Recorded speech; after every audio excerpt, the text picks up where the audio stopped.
4th and 1, Michigan State recruiting Brad Galli for another week here with Hondo Carpenter. A new location.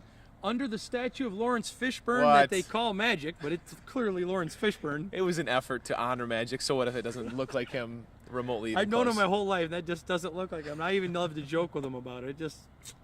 Well, we'll reveal why we are out here very soon, but what we do in this show every week is we give you 4 points about recruiting. Hondo has got all the information, all the inside access, knows the scene, knows what's going on, and this week you promised to talk about 4 recruits that no one else is talking about. And they're not. And when I mentioned him to you, you said to me, who? Right. Is that right? So let's start off with the first one, the Forgotten Brother, Byron Bulla up in Traverse City. It's a family name that's known very well around East Lansing. He's an athlete up in Traverse City. Why is he not being talked about? You know what?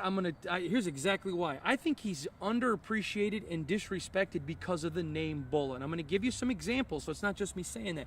He committed early, so he's not out to camp saying, look at me. He's not trying to build the drama on Twitter. I'm going to put 5 hats in front of me. Yeah. If he were out there, he'd have offers from everybody. But the fact is, he wanted to be a Spartan. He knew it. He told me at the time, he says, hey, there's no reason to drag this out. I want to be recruiting other guys to join me. So he's underappreciated. And because he's not out there building his name, he's undervalued in the state. He has a shot to be the best player in the state of Michigan for this entire class. But again, committed early. He's not a look-at-me kind of guy. He's not a flashy kind of guy.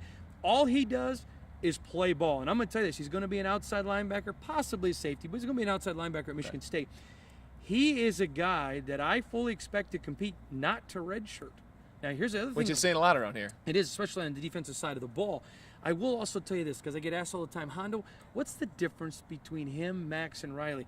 He's not Max, he's not Riley, but he is a combination of both of them together. He's a film guy. He loves to watch the film. He loves to get nasty and dirty like, Max does, but he's also the high energy, whereas Max is, big motivator. I'm not saying he's not motivated. Riley's the guy, he's the country western singer, Right. He's got the personality. And again, Byron's a little bit of mix of both, but make no mistake, like his 2 older brothers, like his dad, like his uncle, like his grandpa, he's a heck of a football player, and he will lay the wood. Let me play devil's advocate here. When people say, well, they're not talked about, you may make points of why they're not talked about, but people on the other side of things will say, perhaps, maybe he's not as talented, and that's the reason people aren't talking about him. Well, those are the same people who ignorantly wrote me letters when I said that Max Bulla, when Greg Jones left, there would be no drop-off and the middle linebacker would get better. Those are the same ones that when I talked about Riley Bulla being an athlete, when they said he's really not, well, now he's playing running back. He came. Yeah. People can say whatever they want. The point of the matter is the proof of the pudding's in the eating, and there's some good eating there up in Traverse City, brother. And the thing about Byron that I love about him, and granted, I'm a friend of the family, so I admit that. I'm sure that my opinion is through some green glasses here about him personally, not his play, about him personally. But I love the fact he just brings a let's go attitude. He doesn't walk around like, hey, I'm Byron. You all know who my family is. I've watched little kids go up to him and want to talk to him, and he's humbled by it. He is a Bulla in that standpoint. But again, because he committed early, because he didn't milk it for the attention, because he's just a lunch pail, blue-collar guy, he fits in the state of Michigan right here at Michigan State. Let's go to second down. Another guy that you say isn't talked about very much, another big guy, Brian Allen out of Hinsdale, Illinois, an offensive lineman. Let me tell you, you little fellers, no offense to you, my buddy, but I love Brian Allen. Okay. His brother Jack here is a starting offensive lineman, and he could be better than his big brother. He is a mauler. He is a guy that gets in there. He'll just stop on a dime, give you 9 cents change. Once he gets his hand on you, I'm going to tell you who he reminds me a lot of. And I apologize to advance and to all of you Brother Rice boys. God forgive me for what I'm about to say. Okay. Taylor Lewan right. at Michigan. Yeah. He's a mauler. He's a grappler. He's a fighter. He's the kind of guy you expect him to take his girlfriend on a date to the Dairy Queen, and he ends up fighting 5 people over an extra blizzard. He is just that kind of guy. He's tough. He's hand-to-hand combat. Yeah. There are some guys like Jake Long at Michigan who did a good job keeping guys away from him. Right. Taylor Lewan gets in there and mixes it up. He's that kind of guy. He's just a mauler. He's an interior lineman that plays with that sense. He's underrated. He's in Illinois, again, committed early. And another example, because of his brother. Yeah.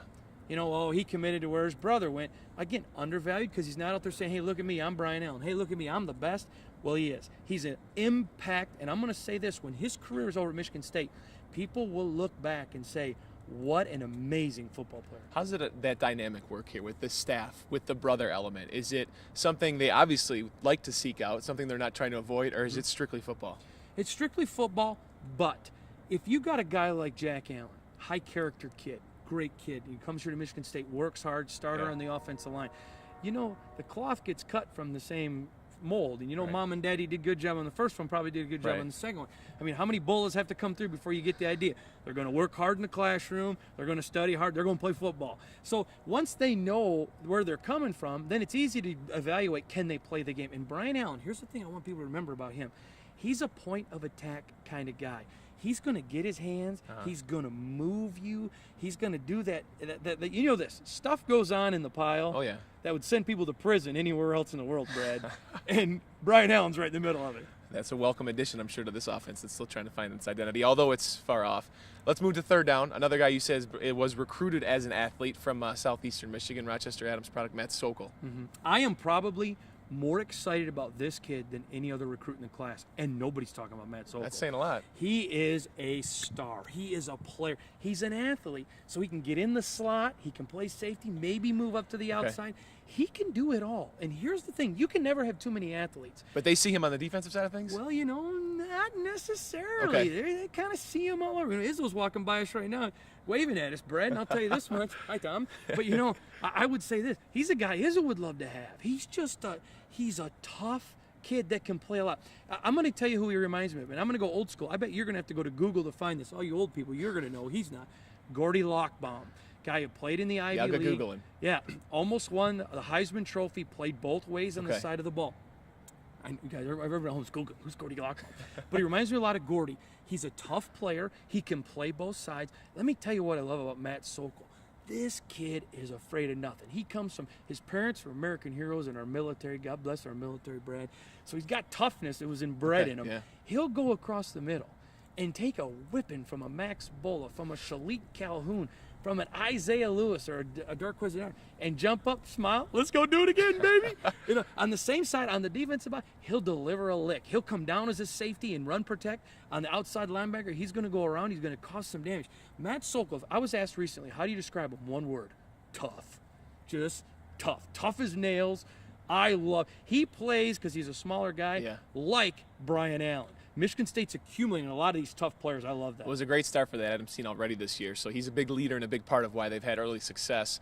Fourth down, the punting success will continue in East Lansing because of a big recruit that was agreed to commit just last week. Now, this is a guy, when we got off camera a couple weeks ago and I said we were talking about four guys that nobody's talking about, I mentioned to you. You did. And everyone was like, had no idea who this guy was when he committed. Well, we knew.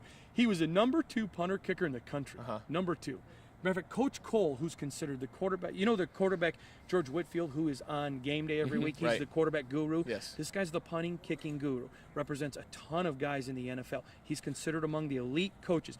Let me tell you how good he is. This guy picks up a phone, calls any coach in the country, they answer. Wow. They talk to him. He's the number 2 kicker punter in the country. Now, I'm going to tell you this. Here's a name he reminds me of. A lot of people saying, is he Sadler? No, it's not Mike Sadler. Craig Jarrett, former Spartan great, good buddy of mine, played in the NFL. This is what I love. We're going back to toughness. Yeah. This is the name of the theme. Hartbarger will kick the ball off and go down the field and try to kill you. He will try to cut your head off. He is like a big game hunter. Now, a guy like me that loves to hunt, I love that. He's a hunter. He's out there trying to eat. He'll kick the ball, punt it a million miles in the air, and beat his coverage down the field to kill someone. Hartbarger plays with just all heart. He's tough. There's reason to celebrate a punter kicker in East Lansing when you see what the offense has done in the past few years, and even after those first couple games. Think about this one. Sadler might be our best offensive player. I know, right and now. there's been, I think, a little highlight tape that made its way around YouTube of Sadler's punts as being the offensive highlights of the first few parts of the season. The reason why we're here, there was no football game being played last week. Those were our 4 downs. We talk about recruiting. The extra down, the extra point, is always about a current freshman. We're skipping that's why that guy was just waving at us. That's right, Tom Izzo. Obviously can't join us on this show to talk about this, but we are here in front of the basketball area with Magic Johnson's statue, not to talk about Day-Day, but someone else.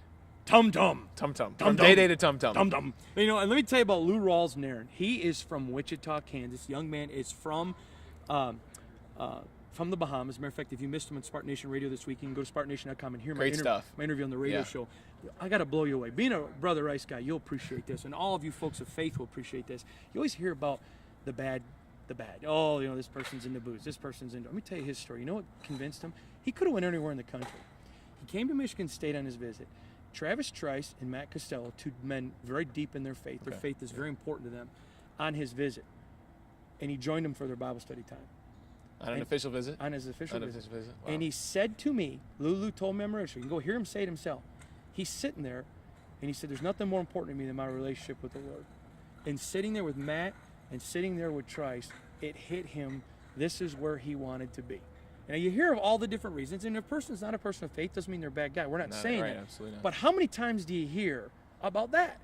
You've been doing this a long time. No. You don't hear it very often. No, not even close, not even remotely. When you hear about the recruiting visits, you hear about things come out, that's probably the last thing you would expect to hear. You don't hear that very often. No. So let me tell you a little bit about Tum Tum. He's fast. He's like, if he was a wide receiver, he'd run about a 4.3.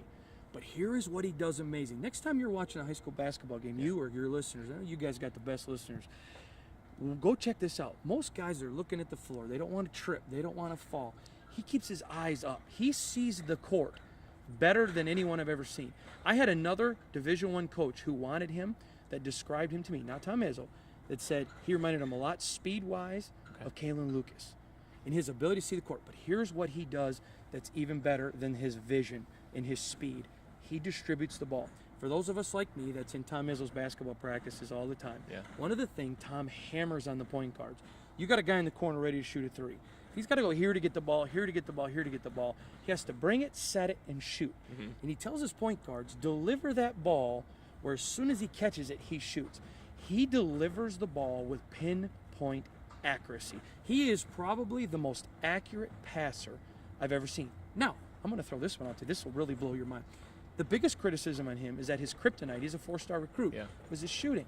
So again, if you go to Spartan Nation, you can hear it because I interviewed his coach. I asked the coach, I said, Coach Lindstedt, is that his kryptonite? He says, no. He says, everyone says it is because he may only score 4 or 5 points. Here's why.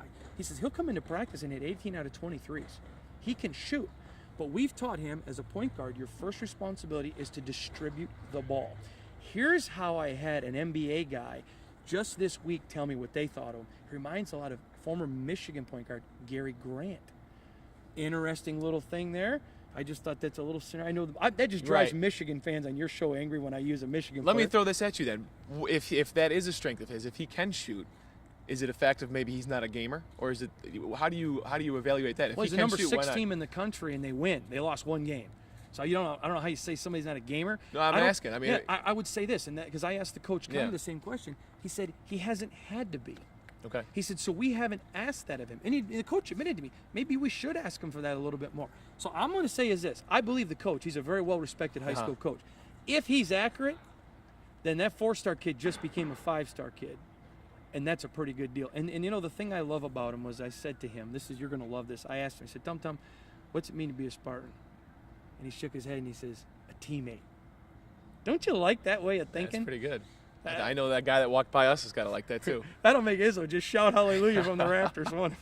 Absolutely. Well, a little basketball bonus for you this week. Hondo Carpenter always providing the insight for high school football and Spartan recruiting. You can find him on Twitter at Hondo Carpenter. He is all over the internet with his radio show, the magazine. You're everywhere, and you're here with us. Find us at SpartanNation.com. Click on the Spartan Nation magazine. We'll give him a free subscription. Can't beat free. Every week he joins us. Brad Galli, Hondo Carpenter. This is 4th and 1 Recruiting, Michigan State.